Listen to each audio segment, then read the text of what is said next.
Яңалыклар чыгарылышы үз эшен башлап җибәрде. Студияда Алина Валиева, исәнмесез? Ремонт ясалган тик кәгазьдә генә. 51-01 йортында яшәүчеләр аптырашта. Ни өчен идарәче компания башкармаган эшләре өчен хисап тоткан. Без яңа кешеләр эзлибез. Чаллы ТВ телекомпаниясе кастинг игълан итә.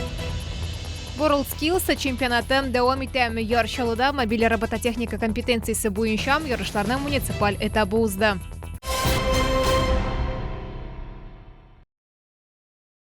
Соңгы тәүлектә Татарстанда яшәүче 32 кешедә COVID-19 диагнозы расланды. Чаллыда узган тәүлектә коронавирусның тагын 14 яңа очрагы теркәлде. Шулай итеп 12 апрельгә Татарстан буенча коронавирус белән авыруның барлыгы 19834 очрагы билгеле, аларның 16931 терелгән, 3 узган тәүлектә.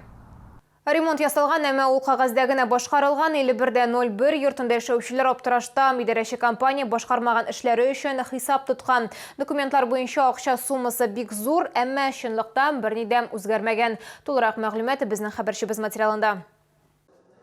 51-01 йорты безнең телекамера объективына беренче тапкыр гына эләкми, әмма бу юлы төшерү сәбәбе күпкә катлаулырак. Чаллылар 2020 ел өчен смета алды. Документ нигезендә йорт танымаслык булып үзгәрергә тиеш иде. Тик чынлыкта күп катлы йорт күзгә күренеп коела дип канагатьсезлек белдерә 27-нче подъездда яшәүчеләр. В нашем подъезде творится вот такой вот бардак. У нас все стены облуплены. У нас пластиковых окон нет, хотя у Камстройсервис указано, что у нас и пластиковые окна ремонтируются, и стены красятся, и потолки побелены, швы заделаны тепловые. Ну, в общем, суммы огромные за ремонт тратятся. По факту ничего не происходит, ничего не производится. Я все осенью заделала, потому что невозможно. Все отлетело и все дует. Это все мы сами делали, и не только это.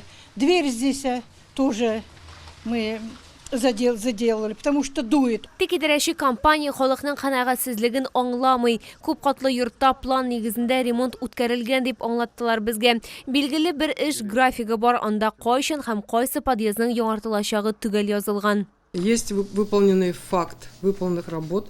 Например, ремонт подъездов у нас производился в 9 подъездах. Установка пластиковых окон в 15 подъездах установлена. И все, что здесь написано, все эти цифры подтверждены фактическим выполнением работ. Идарәче компания исә 27-нче подъездга кадәр әлеге төзекләндерү барып җитмәде дип билгеләп үтте. Эшләр бу елның 3-нче кварталына планлаштырылган. Лилия Гатина, Руслан Бикмухаметов, Александр Кащеев, яңалыклар. Мәшгульлеккә ярдәме федераль һәм демография милли проектлары кысаларында декрет ялындагы хатын-кызлар яңа һөнәр үзләштерә ала. Чаллы мәшгульлек үзәге мәгълүматлары буенча декрет ялында утыручы хуҗабикәләрнең яңача укыту программасы буенча белем алу мөмкинлеге булачак. Әлеге программа 3 яшькәчә һәм балигъ булмаган балаларын тәрбияләүче декрет ялындагы эшсез хатын-кызларга кагылачак.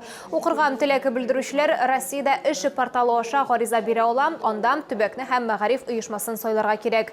Региональ оператор исә һөнәрләр исемлеген хезмәт базарындагы ихтыяҗны истә тотып билгеләячәк. Шунысын да искәртергә кирәк, уку түләүсез. Без яңа йөзләр эзлибез. Чаллы ТВ телекомпаниясе кастинг игълан итә. Яңалыклар яки һава торышы программасының алып баручысы бул. Әгәр сезгә 18-дән 35 яшькә кадәр сез камерага төшәргә һәм игътибар үзәгендә булырга яратасыз, димәк, бу сезнең өчен зур мөмкинлек. Кастингка алдан язылу таләп ителми. Без сезне бу шимбәдә 17 апрель көнне көндезге сагат 12-дә Чаллы ТВ телерадиокомпаниясендә көтеп калабыз. Ты знаешь меня? Я ведущий программы «Новости». Хочешь так же? Телерадиокомпания «Челны ТВ» ищет новые лица. Мы объявляем кастинг. Стань знаменитым, присоединяйся к нашей команде. У тебя есть шанс. Не упускай его. Забудь про комплексы. Челны – город без комплексов. Приходи на кастинг, стань ведущим новостей или прогноза погоды. Мы ждем именно тебя в телерадиокомпании «Челны ТВ» по адресу 2719. Яшь профессионаллар джуниор категориясында һөнәри күнекмәләр буенча ел саен уздырыла торган ярышларның муниципаль этабы башланды. Бүген яшь чаллылар мобиль робототехникасы компетенциясендә үз осталыкларын күрсәттеләр. Бу өлкә нәрсәне күздә тота һәм катнашучылар нинди биремнәр үтәделәр? Тулырак безнең сюжетта. Мобиль робот техникасы тормышның күп өлкәләрендә актуаль тармак. Ул һәрвакыт динамик үсештә. Белгечләр робот техникасы системаларын җыю, программалаштыру һәм аларга хезмәт күрсәтү белән шөгыльләнәләр. Шулай ук роботларның мөмкинлекләрен киңәйтү буенча тикшеренүләр үткәрәләр. Бу фәнгә өйрәнү җиңел түгел, әмма бу тармакка мәктәп укучылары да өйрәнә ала. World Skills Junior чемпионатының муниципаль этабында балалар роботларын үзләре ясадылар һәм аларның мөмкинлекләрен күрсәттеләр. Мы должны в определенном порядке переместить объекты, причем делаем это дело в ручном режиме при прямой видимости, делаем в автономном режиме.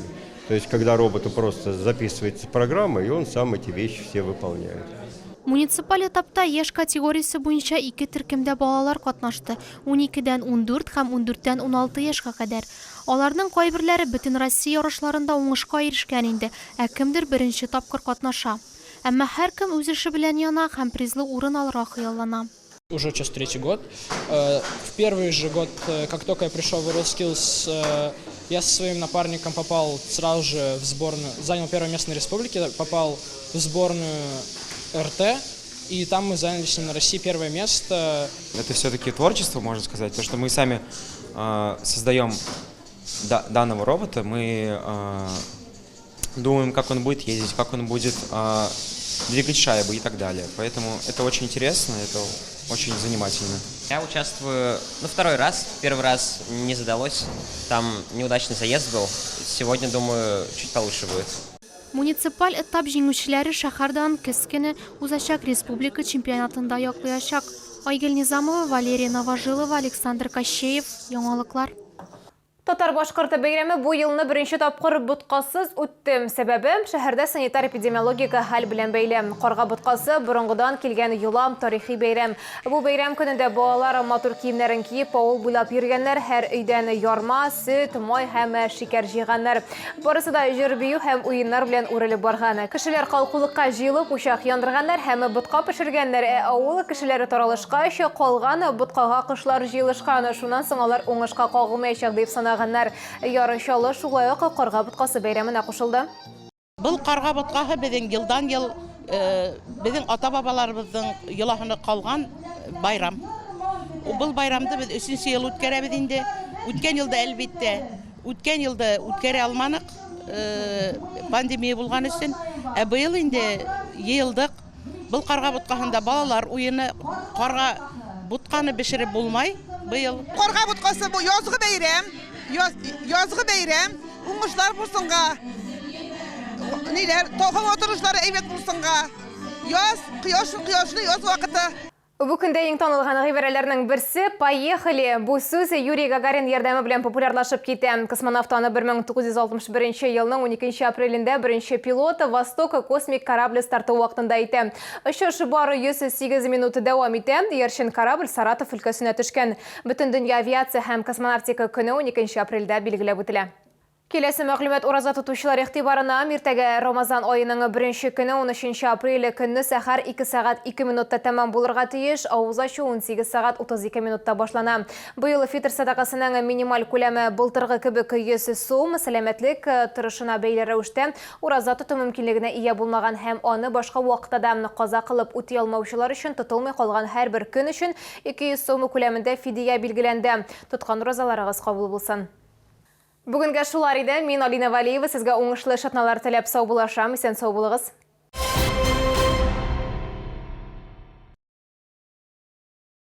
Балет Москвы «Щелкунчик», 15 апреля. Концертный зал Сары Садыковой. Вы не думали, что столкнетесь с этим? Вы были готовы разгадать все тайны? Одна игра, 2 команды, незабываемая атмосфера, множество испытаний, невероятные приключения, одна победа. Успей забронировать. Звони 788 900.